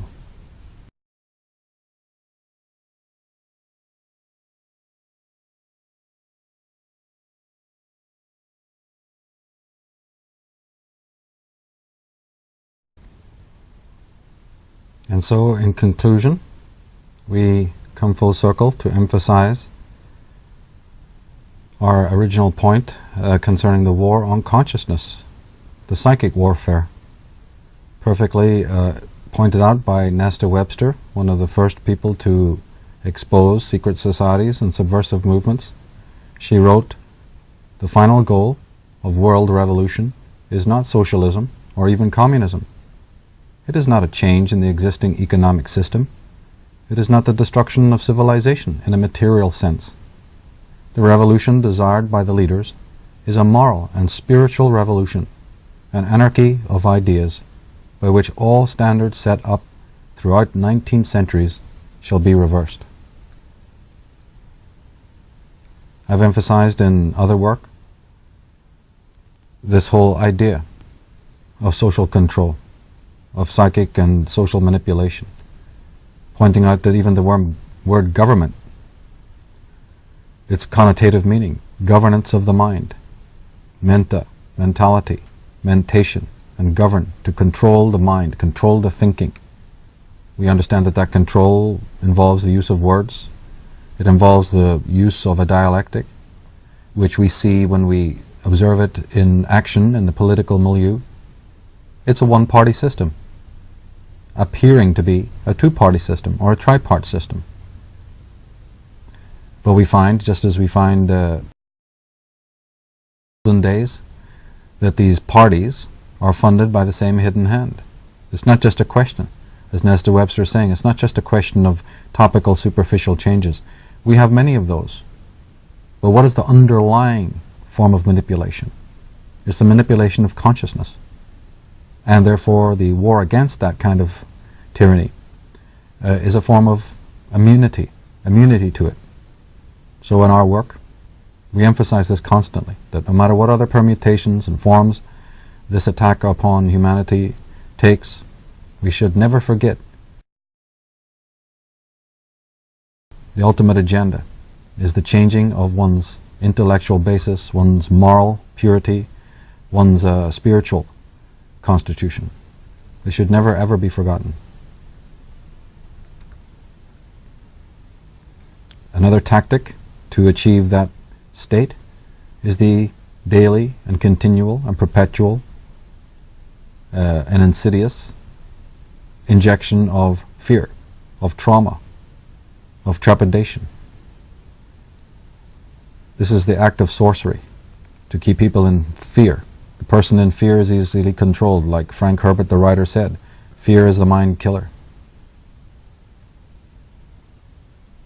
Theocracy. Let us never forget about the whole theocratic wing of this, appealing to man's beliefs, appealing to his limbic centers. You have the anxiety, you have the toxicity, the infusion and injection of the fear, and then you have the subsequent anxiety of humankind, the inability to cope. And then from that point, man's dependency, his delinquency, his addiction. In my work, I always describe it as a war between the sorcerers and the magicians, between sorcery and magic.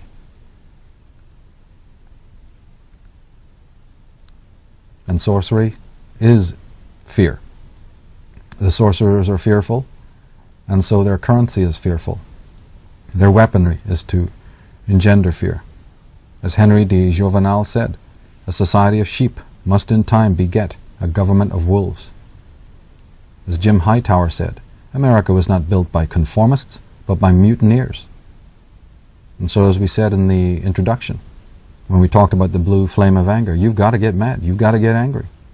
Your house is on fire, people are shooting at you, people are working to undermine everything that is true, real. They're enemies of virtue. These are toxic souls. They're basically dead souls. They're basically the self-murdered, the moralless ones. They're possessed themselves. They're infected by a dark sorcery from higher up. These are poisoned souls that basically have no soul, no true center of sovereignty themselves. They themselves are dependent on the hierarchy and on Big Daddy. They themselves are pathologically in fear. So we must never make the mistake of thinking that they're like us. We must never make the mistake of projecting our own goodness, our own virtue on these people. Because if you do that, you're going to be disappointed. You're going to find out that you've been had. Because these people will not respond in that way, they will not act in that way, and then you will be confused and bewildered. And it all came from you projecting your own goodness on those who don't deserve it. This is a common problem in domestic relationships, but it works all the way up the pyramid, all the way up the ladder. This is the same phenomena that takes place. These individuals consider themselves our masters. This is the dragon court, after all. This is the brotherhood of the snake. And these people, as you can see through the symbolism, are now involved in genetics, in high science, and they got a plan. They already think of us as their creations, and they're ready to move into the next step. They think of us as robots. They've reduced most human beings to the state of the robotic in order to get what they want.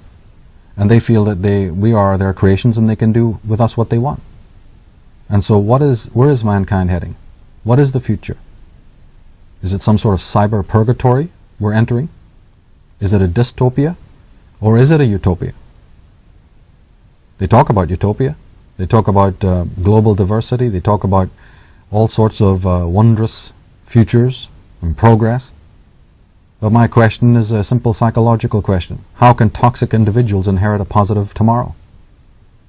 How can people who are running headlong from their own emotions, who've been trained to fear their own emotions and think of them as something uncanny and frightful and nightmarish, how can those people who are shattered and fragmented and mutilated and who give birth to mutilated dysfunctional teens, how can these people, the people of the world, inherit any kind of utopia? If the pharmaceutical organizations and these great concerns that are run by the very same oligarchical concerns that we've been talking about, if these people create the happy drugs, if they create a virtual kingdom, a digital cyberspace in which man can escape from his troublesome emotions, are we to assume that that will be rejected? Or are we to assume that people will line up for it and in this very obsessive way, looking for the way out, looking for the way to completely disassociate themselves even further from their own emotions.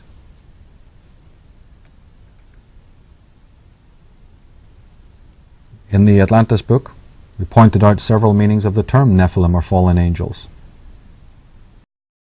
Because, you see, the dragon court of old can also be traced back to the Anunnaki, the so-called fallen angels of the Bible.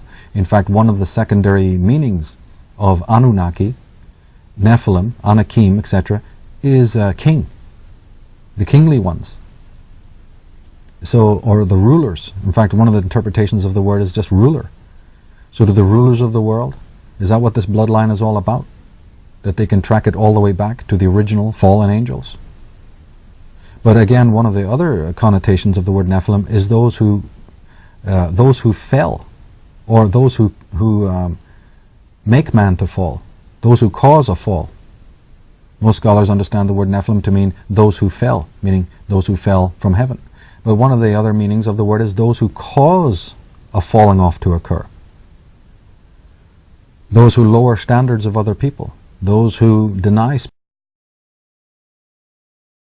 of gadgets, knickknacks and gimmicks to pull man out into the sphere of narcissism, into the world of sensation.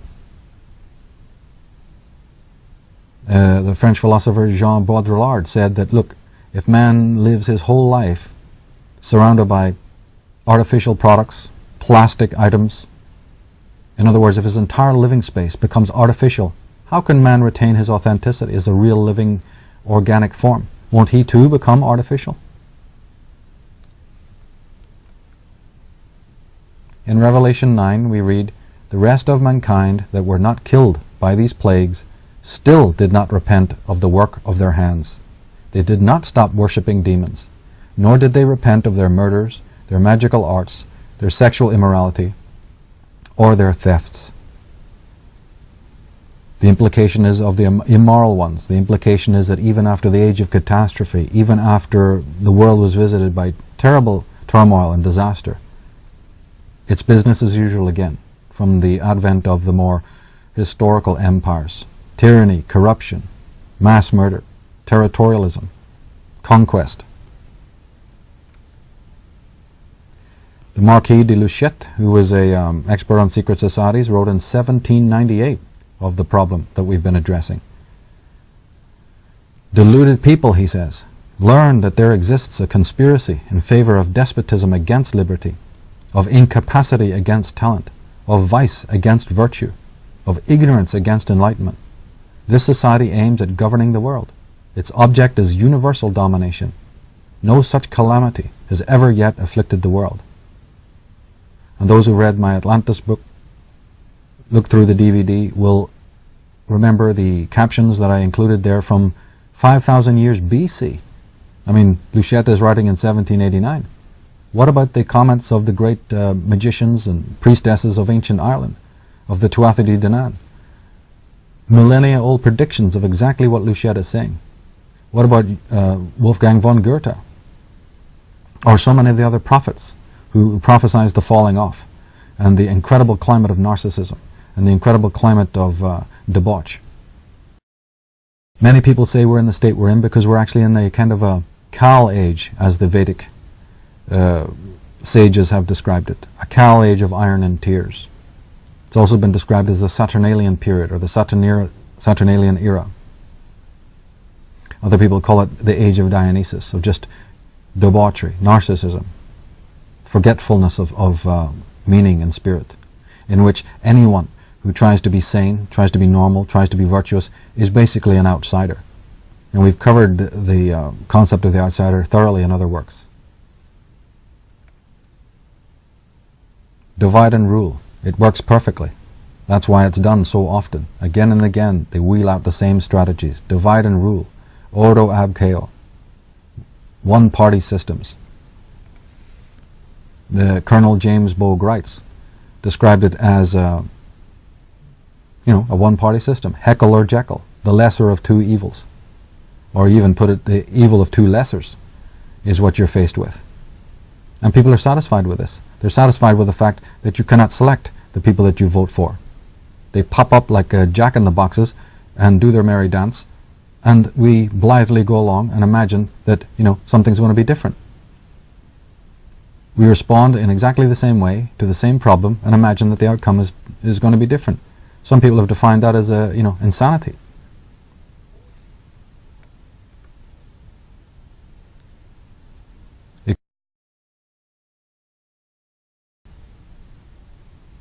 Because by hook or by crook, meaning by monarchy or by theology, these people know how to crack the whip and keep the herd in exactly the direction that they feel it needs to go. And if the world can wake up to this fact that the political pigsty is hardly going to provide any true solutions to the world dilemma, then maybe true change can occur. We pointed out before that an ignorant rebel is no threat whatsoever to the system. In fact, he's the system's creation. That whole tune out, drop out tradition. Hey, yeah, I know it's crazy, I know it's worthless, so I'm not going to participate in it, which was so prevalent during the 60s. Did that achieve anything? War still go on, people still starve, giant corporate edifices still, get stronger and stronger in the world. Injustices everywhere. So you may have realized that, for some reason you don't buy into the lie. You've awakened that far. You may even have realized what it is you don't want to do in the world, what you don't want to participate in. But that's only 50% of the process. You have to realize that the other 50%, the real work, the proactive work, is to do something about it. Through developing, as we said in the beginning, your rational faculty, your creative judgment, your eloquence in these matters, gather the facts, gather the information, investigate, get your arms around as much of the information as you can. Don't worry about what other people are doing. Don't worry about if people are going to come and help you. Make this a passion. Do it out of love, like you do anything out of love. Discover the great mysteries of what's going on. Because simple rebellion, simple revolution is not good enough. In the movie V, we heard a really great statement. People should not be afraid of their governments. Governments should be afraid of the people. We even have people like Jefferson saying that every 5-10 years or so you should have a revolution. You should be armed to the teeth and you should be as angry as hell. Never let any type of federalist power, any oligarchical power. And America probably still has to wake up, despite the work of G. Edward Griffin, despite the work of Eustace Mullins, despite the work of Ezra Pound, and so many other fine writers of the first generation of conspiracy authors. Americans still don't realize, despite the work of Lyndon LaRouche and others, Webster Tarpley, that there's an oligarchy running America. If people go to my article called Weapons of Mass Destruction, Weapons of Mass Deception Found, an address, we have the quotes. We have the quotes from the Kissingers and the Eagleburgers and the Kennedys and these people that are the people's champions. We have their quotes, which from their own horse's mouth show you that they have allegiance to the British crown, that they're just itching for their daughters and their sons to marry into royalty, that they're just itching to get down on their bony knees in front of the Queen of England, the supreme atonist, and that businesses are just itching for her endorsement. And many of these business and corporations are the disseminators of the poisons that we spoke about earlier. These are the manufacturers of sorcery through the alcohol and through the inns and the taverns. A study of just the symbolism of English inns and taverns is one of the most enlightening to look into all of this. There's so many areas that one can look into. Sugar, mercury, tobacco, caffeine.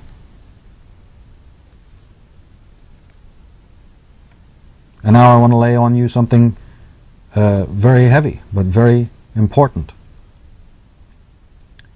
And it has to do with the term superiority. Wow, that's a taboo word, isn't it? That's a word you're not meant to bandy around or use anymore. Superiority. Well, we don't want to talk about that, right? Inferior peoples, superior peoples. Well, the fact of the matter is there is such a thing as inferiority and superiority. But it's not of caste. It's not of class. It's of virtue. Whether you like to hear it or not, there is a moral superiority. There are people walking around, most of them outsiders, who are morally superior to those who are in power. And as I said, the people in power are morally inferior. They're the inferior ones. They have no morality. They have no virtue. They have no soul. Crowns upon their heads. And this is very important for us to understand, because we have to get in touch not only with our own selfhood, but with our own morality, and realize who really is the superior. We look up to these people as masters, as great overlords, and we project our own goodness onto them, and this is absolutely lethal. Bill Clinton said in November 1992, "Mine will be the most ethical administration in the history of the Republic." Is that true? Think back. Was his administration the most ethical known? If you're in any doubt about it, call the Serbs and ask them. Ever heard of Waco? This man is getting standing ovations on Oprah Winfrey's show. The chumps in the crowd have tears rolling down their cheeks. His biography is selling out. He's on the primetime TV shows. And not one sucker in the whole audience ever stood up and said, "Hey, do you remember Waco?" Of children who were bent backwards, whose spines broke because they were so convulsed, died in agony with their spines broken backwards because of the poisonous gas that this wonderful champion, this ethical man, sent and unleashed onto those people who had done nothing, had broken no rules whatsoever, broken no laws. And you think that's the only? Of course we know it's not the only instance of this kind of thing. We're dealing with barbarians with crowns upon their heads. Brock Chisholm, the director of the World Health Organization, has this to say. He says, "To achieve world government, it is necessary to remove from the minds of men their individualism, their loyalty to family traditions, and national identification." As to Webster said it at the turn of the 20th century, Brock Chisholm refrain. Unearth a man, divide him, get him so he doesn't know if he's coming or going, get him outwardly in rivalry with every other group, every other sect and splinter group, pull him by the legs, pull him by the arms, inwardly divide him, make sure he's an emotional wreck. Ian Williams Goddard said, "A society whose citizens refuse to see and investigate the facts, who refuse to believe that their government and their media will routinely lie to them and fabricate a reality contrary to verifiable facts, is a society that chooses and deserves the police state dictatorship it's going to get." You are getting it. It's in your own psyche. So until you take nobody's going to, as I said, give you independence. Nobody comes and bestows freedom upon you. You must struggle for it. You must fight for it. And before you can do that, you must get angry. Not the wild, uncontrollable, narcissistic anger that comes when your silly ego needs aren't met, but when you're moved by the spirit of humanity, because you know that the house is burning and that somebody's shooting at you, that somebody's burning down something infinitely precious, something so much more important than other petty concerns, that you can't sleep, you can't rest until the wrong has been set right.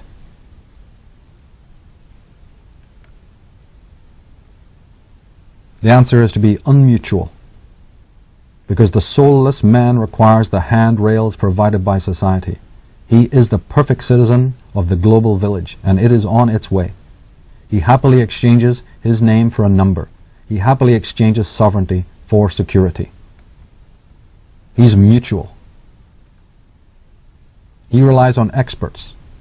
He is, however, deeply self-sadistic. He manifests leaders who are exactly as he is. Power drive replaces virtue. External status replaces moral superiority. That kind of a man is a shell. He's a puppet. He's a mannequin. He's a robot. He's utterly artificial. He becomes thinner and thinner and thinner psychically and morally, until almost all human traits, the truly human traits, are erased. That man who's running headlong from his emotions, he's heading straight into the digital kingdom of tomorrow, that purgatory, that great utopia that has been promised to him. But The strange thing is that the word utopia means no place. That's exactly what the word means. So what does that imply? Does that imply some sort of digital kingdom into which man is going to step? Will that be his heaven, or will that be his hell? The answer to all this confusion, the answer to all this miasma and debauch is an anarchy of the mind. As we said, independence is not given to you, and true independence is of thinking. True individuality is of the mind. It can be expressed as an anarchy of the mind, not a physical anarchy. The man who should know, Mikhail Bakunin, who spent many of his years chained in Tsarist dungeons and who knew everything about the conflict in the relationship between freedom and slavery, he said, "To revolt is a natural tendency of life. Even a worm turns against the foot that crushes it. In general, the vitality and relative dignity of an animal can be measured by the intensity of its instinct to revolt." He goes on to say, "The liberty of man consists solely in this, that he obeys the laws of nature because he himself recognized them as such, and not because they have been imposed upon him externally by any foreign will whatsoever, human or divine, collective or individual." More recently, the writer Howard Zinn addresses the problem. He said, "Civil disobedience is not our problem. Our problem is civil obedience. Our problem is that numbers of people all over the world have obeyed the dictates of their leaders, of their government, and have gone to war. And millions have been killed because of this obedience.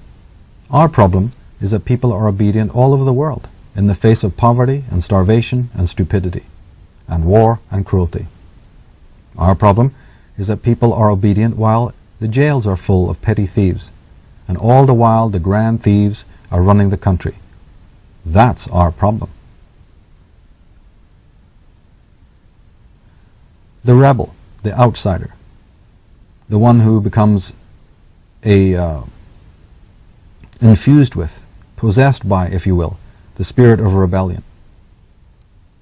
And this concept of the outsider, and also the countdown to 2012, and the bringing in not only of an age of awakening, of revelation, a period when the masks start coming down, but of something I've referred to as the spirit of rebellion. This is possessing people today. It's awakening people today, and it's moving in the world. The spirit of rebellion to me is identical with the Holy Spirit, and on psychological terms, the Holy Spirit is nothing more than the self. And that is why I address this as a war on consciousness, because the self of a man, his individuality, his true sense of independence, is being constantly eroded, and it has been that way now for a long, long time. That's what they're about, the erasure of a man's own sense of selfhood, so that he's not in touch with himself. And this makes, of course, the perfect slave, the perfect person, non-person, the person who can be controlled.